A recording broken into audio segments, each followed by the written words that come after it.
Leaving coil cleaning chemicals on outdoor coils can cause corrosion, coating damage, and unsightly discoloration if not rinsed off promptly. When cleaning coils, always use products designed for the metal and any factory coating and follow the manufacturer directions for contact time and dilution. For black-coated fins, extend rinsing time and use low-pressure water only to avoid lifting the coating while ensuring all residue is removed. A garden hose with a nozzle set to a gentle spray is usually sufficient. Work from the top down and flush until the runoff is clear, checking exposed edges and seams where concentrate can pool. If you must neutralize an alkaline or acidic cleaner, use the recommended neutralizer in the correct ratio and rinse again thoroughly afterward. Wear appropriate chemical-resistant gloves and eye protection, and protect surrounding landscaping and finished surfaces by pre-wetting them and using containment if needed.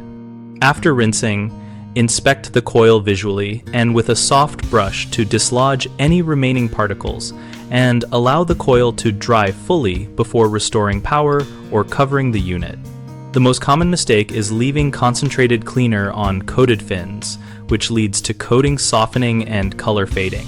Avoid this by following contact time limits and rinsing until water runs clear. A second common issue is using high-pressure washers that strip paint or deform fins, so always use low-pressure rinsing and a fin comb for straightening if needed. A third frequent problem is not protecting nearby plants and surfaces, causing staining or chemical burn.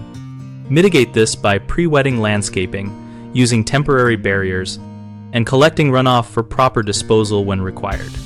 We run bighomeprojects.com, where we connect homeowners with local contractors and provide resources on maintenance best practices related to corrosion prevention and coil care. We also host a discussion community where homeowners and contractors share experiences, ask questions, and find leads for work.